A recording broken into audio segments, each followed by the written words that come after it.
안녕하십니까. 천연부의 노동의 정치 121번 방송입니다. 지금 시간은 2020년 11월 23일 오후 7시 50분을 지나고 있습니다.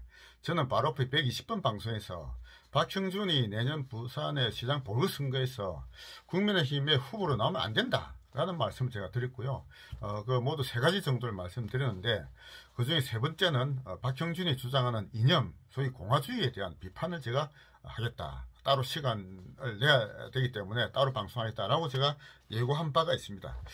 그런데 제가 이제 생각해 보니까 공화주의에 대한 비판을 하려면 상당히 좀 사전에 어떤 지식이 있어야 된다라고 생각을 하게 됐습니다. 그래서 공화주의에 대한 비판하려면 상당한 지적 수준을 가지고 있어야 대화가 되기 때문에 그 전에 몇 가지 말씀을 먼저 드려야 되겠다라고 제가 생각했습니다. 그래서 오늘 이 방송에서는 공화주의에 대한 비판하기 위한 전 단계로 몇 가지 말씀드리고, 공화주의에 대한 비판은 다음 방송에서 한 번 더 해야 되겠다라고 생각합니다.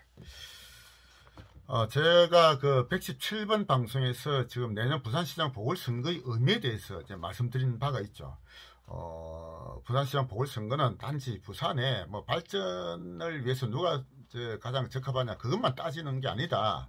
2022년 3월에 있을 대통령 선거에서 우파 진영이 이기기 위한 전초전이다 라고 보고요. 그래서 그 부산시장이 될 사람은 첫째 전투력, 두 번째 소통 능력, 세 번째 부산 발전에 대한 대안을 가질 것, 이 세 가지를 제시를 그때 고승우 박사가 했고, 저는 거기에 대해서 전적으로 동감한다고 말씀드렸습니다. 그래서 그 세 가지를 모두 갖춘 인물이 연주다라고 해서 연주 지지한다는 말씀을 제가 했습니다. 그리고 지금 우파의 어떤 그 주류 세력을 그동안 혈연, 학연, 지연이라는 인연을 중심으로 하는, 이익 중심으로 하는 보수 꼴등 세력에서 자유라는 가치를 중심으로 하는 새로운 자유시민 세력으로 대체하자라고 제가 말씀드렸습니다.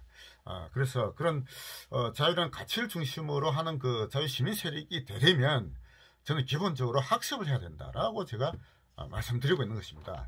제가 그동안 부산의 시민운동을 하면서 만난 여러 그 우파 인사들 만나면서 저는 이제 학습을 굉장히 중요시 한다고 말씀드렸는데요. 근데 우파에 만난 많은 분들이 아이고 지금 공부 해가 되느냐, 머리 들어도 안 한다, 다 뻔히 아는 거 아니냐, 이런 데 하는 분들이 너무너무 많았습니다.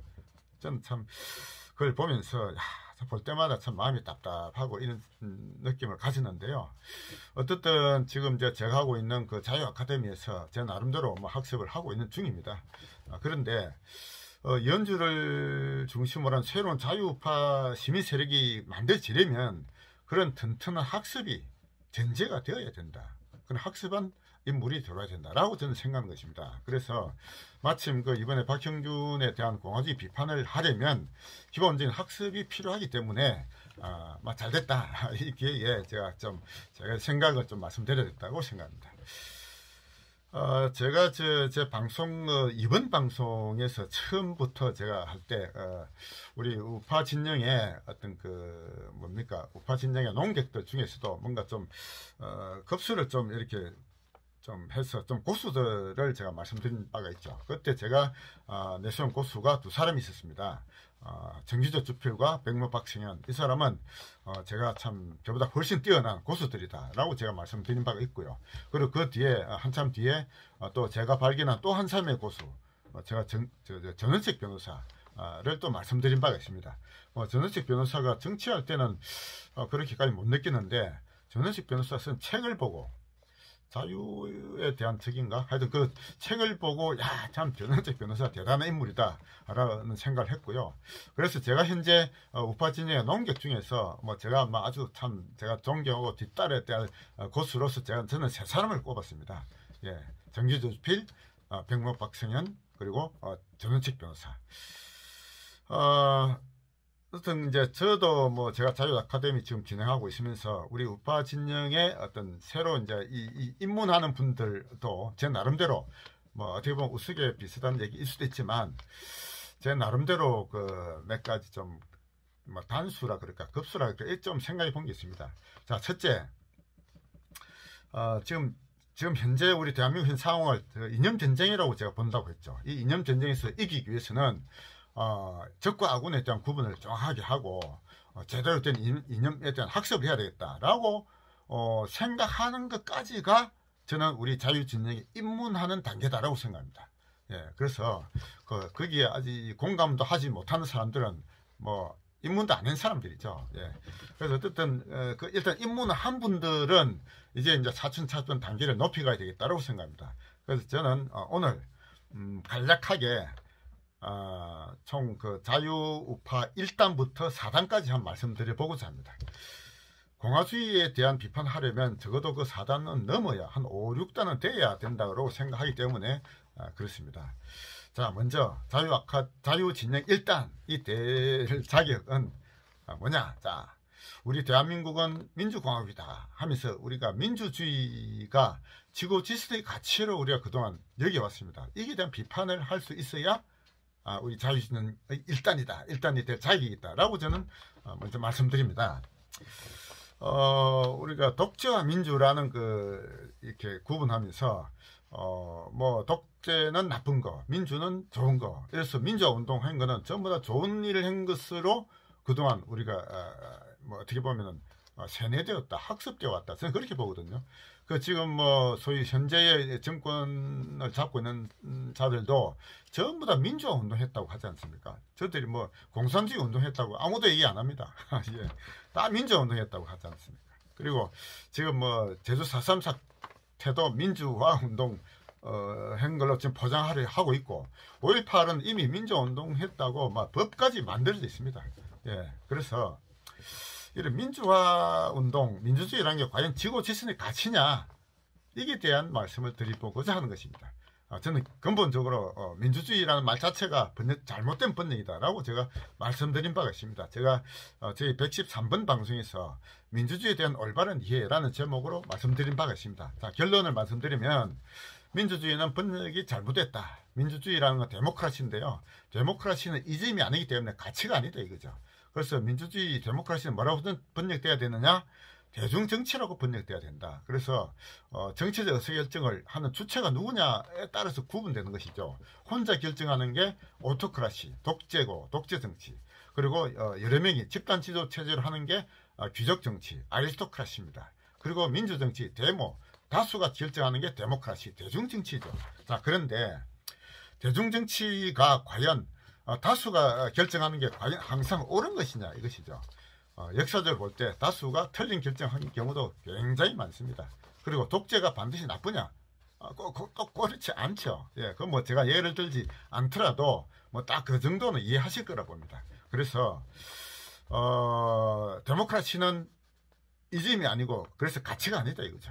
그래서 데모크라시는 민주주의라고 번역된 건 잘못된 번역이고 이것은 대중정치라고 번역되었어야 하고 이것은 좋고 나쁘고 하는 가치를 결정하는 게 아니다. 좋을 수도 있고 나쁠 수도 있다. 예, 그 정도 이렇게 인식하는 것이 저는 자유우파 1단이다 라고 제가 말씀드리고 싶습니다. 예, 다음에 2단이 되려면 어떻게 돼야 되느냐. 예, 자, 2단이 되기 위해서는 우리가 우파 진영을 얘기할 때 뭐 우리가 진보 진영, 보수 진영 이렇게 얘기하고 우리 보수 진영 이런 얘기 하지 않습니까? 그래서 이념 전쟁의 적과 악은 구분할 때 진보 진영, 보수 진영 구분하고 우리를 보수라고 부르는 것은 아직은 2단이 안 됐다고 봅니다. 그래서 진보 대 보수라고 하는 구분 짓는 게 사실은 좌파들이 만들어 온 프레임이다. 상징 조작이다. 그건 잘못된 거다라고 인식하는 게 저는 2단에 들어온다고 봅니다. 자, 왜 그러느냐? 제가 그것은 저희 114번 방송에서 제가 말씀드린 바가 있습니다. 그래서 114번에서 보수주의에 대한 올바른 이해 이런 말씀 제가 드렸죠. 막 그 말씀은 그 114번 방송 보시면 되고요. 어쨌든 지금 우파 진영에서 우리 스스로를 보수하는 사람들 제발 좀 보수란 말 좀 쓰지 말자 라고 제가 여러 번 말씀드렸습니다. 뭐 정규재 주필이나 조갑재 선생도 다 보수 하는데 제발 좀 그러지 말자, 듣기 싫다, 제가 그런 말씀을 드린 바가 있습니다. 예, 그럼 우리를 뭐라 부를 거냐? 우리는 스스로 자유우파라고 불려야 된다. 그래서 자유주의와 보수주의는 다르다. 보수 가지고는 안 된다. 우리는 자유로 가자. 그런 말씀 드린 것이죠. 그래서 그에 대한 어떤 어느 정도 이해를 하고 인정을 하면은 저는 자유우파 2단에 들어간다라고 제가 말씀드리겠습니다. 그리고 이제 3단이 되려면은, 자, 우리가 이제 이 이념 전쟁에서 이기려면은, 크게 좌파, 우파 이렇게 나누고, 중도파라고 있지 않습니까? 이 중도파를 포용을 해야 되는데, 이 중도파를 포용을 하려면 그들이 원하는 거를 좀 들어줘야 된다? 이렇게 해서 그들에게 뭔가 다가가야 표를 모을 수 있다. 라고 하는 논리가 있지 않습니까? 예, 그런 논리를 가진 사람들은 아직까지 3단이 안 돼 있다. 자, 3단이 되려면 어떻게 되느냐? 중도파에 대한 제대로 된 판단을 하고, 중도를 끌어당기기 위해서는 우리가 어떻게 해야 되느냐? 이게 대한 판단을 하는 그 단계가 저는 우리 자유우파의 3단이라고 봅니다. 자, 그럼 뭐냐? 저희 중도라고 하는 사람들, 제가 중도에 대해서 방송한 바가 있었는데요. 저희 98번 방송 보면은, 중도에 대한 제가 말씀드린 바가 있습니다. 자, 결론은 그 당시 제가 좀 극단적인 말씀드렸는데요. 뭐 지금도 기본의 생각은 변함이 없습니다. 자, 중도로 가는 사람들, 우리 스스로 중도로 가는 사람들이 뭐 투표로 여론조사 보면 한 30% 가까이 나오지 않습니까? 자, 이 사람들이 과연 어떤 사람들이냐 이거죠. 저는 지금도 그런 생각합니다. 중도로 가는 사람들은 어떤 사람이냐?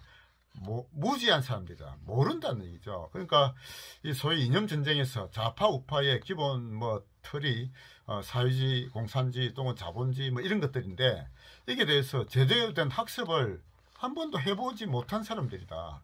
뭐가 뭔지 모르겠다. 모르기 때문에 어느 한쪽의 이 손을 들어주는 게 아니고 이건지 저건지 잘 몰라서 중도다. 저는 그렇게 보고 있는 것입니다. 그래서 중도라고 하는 사람들 끌어당기려면은 그들에게 다가갈 게 아니고 제대로 가르쳐야 된다라고 저는 봅니다. 우파적 가치. 예, 우파적 가치가 뭐냐? 그리고 우파적 가치를 제대로 가르치고 그것을 비전을 보여주고 그렇게 하면서 그들을 깨우쳐야 된다라고 저는 생각하는 것입니다.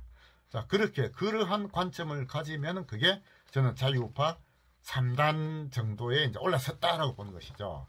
그래서 지금도 뭐 중도에 다가서려면 그들에게 뭐 다가가야 되고 그들이 원하는 걸 해줘야 되고 한 사람 있지 않습니까? 다 어리석은 자들이다. 저는 그렇게 봅니다. 그래서 자유우파 3단까지 참 이렇게 의식 수준이 올라오시기를 기대합니다. 자, 그리고 우리 자유우파 4단이 되려면 어느 정도까지 올라가야 되느냐? 자, 저는 좌파와 우파의 구분을 제대로 할 줄 아는 사람을 이제 4단이라고 봅니다. 그래서 그 4단을 넘어서야 4단 정도 돼야 그 다음에 이제 공화주의에 대한 비판할 수 있는 어떤 지적 어떤 수준에 도달했다 이렇게 얘기하는 것이죠. 자, 그러면은 좌파 우파의 구분 어떻게 하는 얘기죠? 우리가 보통 좌파 진영 우파 진영 하는데 이게 역사적으로 보면은 프랑스 혁명에서 시작됐다고 합니다. 프랑스 혁명 때 뭐 의장석을 중심으로 좌쪽에 앉는 사람은 뭔가 급진적인 이런 사람들이고 우쪽에 앉는 사람들은 뭔가 온건적인 이런 사람들. 뭐 그때 좌쪽에 앉는 사람들은 그 당시 루이 16세입니까? 루이 16세가 뭐 도망가다 잡혔는데 루이 16세를 왕의 목을 쳐야 된다. 이게 좌파였고 그게 이제 그 당시 뭐 자코방인가 그렇다 하더라고. 그리고 오른쪽 앉는 사람은 뭐 왕 목 치는 건 좀 너무하지 않느냐. 뭐 왕을 살려주면서 뭐 이렇게 좀 온건하게 하자. 이게 이제 우파 뭐 지롱드 당인가 뭐 그렇게 했다던데. 하여튼 어쨌든 그 이후로 프랑스 혁명 때 저희 좌파 우파의 구분이 생기면서 좌파는 뭔가 급진적인 어떤 그 근본적인 변화 뭐 이런 혁명을 부르지는 이런 쪽을 보통 좌파라고, 우파는 뭐 변화하는 건 좋은데 좀 살살하자, 온건하게 하자, 뭔가 과거에 좀 뭐 잘된 것도 있으니까 그런 것도 고려해 가면서 좀 살살하자, 이게 이제 우파라고 하는 개념이다. 그렇게 이제 시작됐죠. 그렇게 시작됐죠. 예, 그런데 그 이후에 이제 보통 좌파 우파 구분할 때 이제 그 중간에 어떻게 했느냐. 좌파는 소위 이제 사회주의 공산주의가 나오면서 사회주의 공산주의를 주장한 자들을 좌파라고, 좀 자본주의 이쪽으로 가는 사람 우파, 이렇게 또 한동안 구분했습니다. 그래서 뭡니까? 이 우파의 극단적으로 가는 소위 구구파라고 하는 얘기도 하지 않습니까? 이게 이제 나치즘, 파시즘까지를 우리가 구구파라고 불렀습니다. 그러니까 나치즘, 파시즘도 다 그때 공산주의 반대해가지고 이런 뭔가 자본주의, 뭐 민족주의 이걸 지키고자 한 게 그 이론인데요. 어쨌든 그러니까 나치즘과 파시즘을 우파라고 한 것까지가 이제 과거의 어떤 좌우의 개념이었다 볼 수 있죠. 그런데 지금 우리 현대적 개념 21세기 들어와서는 이제 그런 구분에서 이제 이걸 뛰어넘어야죠. 예, 그래서 지금 와서 좌파 우파를 어떻게 구분해야 될 것이냐. 자, 이것은 좌파는 집단을 중시하는 사고, 이게 좌파고, 우파는 개인을 중시하는 사고, 이게 우파인 것입니다. 그래서 좌파의 최고의 가치는 평등이고 우파의 최고의 가치는 자유인 것이죠. 그러니까 자유라고 하는 가치는 집단의 자유, 이건 있을 수가 없죠. 뭐 용어가 성립이 안 됩니다.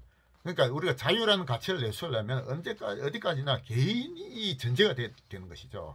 그래서 개인의 자유를 최고의 가치로 삼는 게 우파적 가치인 것이고, 집단의 가치를 우선하는 게 좌파적 가치. 이제 이렇게 봐야 됩니다. 그게 이제 우리 현대의 개념이죠. 그러니까 나치즘, 파시즘도 우파가 아니다 이거죠. 그들도 좌파인 것입니다. 이제 이렇게 봐야 됩니다. 그러면은 좌파를 그럼 뭐라고 불러야 되느냐? 그러니까 집단주의 혹은 전체주의, 이게 좌파인 것입니다. 예. 그래서 좌파, 우리가 공산주의는 뭐 좌파 중에서 제일 뭐 나쁜 좌파로 보통 알고 있기 때문에 지금은 좌파들도 공산주의 하겠다 얘기 안 하지 않습니까? 그들 지금 공산주의자라 하면 뭐 난리 뿌리고 뭐 명예훼손했다고 뭐 이렇지 않습니까? 자, 그러면서 그들은 용어를 바꾸고 있는 것입니다. 뭐 사회주의는 지금 막 이제 끄집어내고 있죠. 사회주의 하자 뭐 이런 얘기 하고 있는데 그것만이 아니고 좌파적 가치들이 굉장히 많습니다. 그러니까 집단을 우선시하는 가치, 이게 다 좌파적 가치인 거예요. 자, 그게 뭐냐? 우리 말하는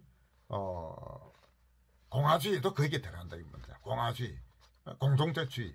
그러니까 집단 우선, 이 다른 말로 하면 공동선을 우선시하는, 공익을 우선시하는 가치, 이게 다 좌파적 가치인 거예요. 말은 그럴듯하지 않습니까? 그리고 민족주의, 국가주의 다 좌파적 가치입니다. 그래서 개인보다는 집단, 나보다는 우리, 이걸 앞세우는 게 좌파적 가치예요. 이게 우리 민족에게, 우리 대한민국 국민에게 뿌리 깊게 지금 새겨져 있습니다. 우리들 어느 습관도 그렇지 않습니까? 제가 여러 번 뭐 그런 말씀드렸습니다만, 뭐 내 집이라고 하는 사람 거의 없습니다. 우리 얘기할 때 우리 집이라고 하죠. 그리고 내 마누라, 내 남편 하는 사람 거의 없어요. 우리 남편, 우리 마누라 이랍니다. 우리 남편, 우리 마누라 생각해 보세요. 그게 말이 됩니까? 말도 안 되는 얘기가 우리 어느 습관 속에 지금 들어가 있는 것입니다. 그만큼 우리의 그 기본 이 사고 속에 나보다는 우리라는 가치가 뿌리 깊게 남아 있습니다. 그게 그러다 보니까 이게 우리가 좌파적 가치에 너무나 쉽게 물들어가고 있죠. 그래서 지금 어떤 그 집단, 소규모 집단에는 거의 다 통용되죠. 나보다는 우리잖아요. 공동체를 앞세우는. 근데 이게 우리가 얼굴과 얼굴을 마주치는 소규모 집단은 거의 인정이 되는데 저는 모르는 익명의 다수가 모인 대규모 집단에는 그게 그런 그 집단과 공동선, 공동의 가치, 공익을 앞세우는 게 거의 좌파적 가치인 것입니다. 예, 그래서 그것을 구분 짓고 개인의 존엄을 발견하고 개인의 가치를 발견하고, 이게 이제 우파의 위대한 새로운 가치인데, 이게 우리 대한민국에는 그런 전통이 지금까지 없었다는 얘기죠. 서구에는 있었습니다. 예, 그래서 제가 보수주의에 대한 그 말씀드리면서, 서구의 보수주의는 그 근본이 종교개혁의 뿌리가 있기 때문에 그 개인의 가치, 개인의 존엄, 개인의 자유를 추구하는 그런 아주 좋은 전통이 남아 있는데, 우리는 그게 없다는 얘기죠. 유교적 전통, 청교를 중시한 유교적 전통이 우리 속에 뿌리 깊게 지금도 남아 있습니다. 우파 운동하는 사람도 다 그게 아직도 뿌리 깊게 남아 있어요.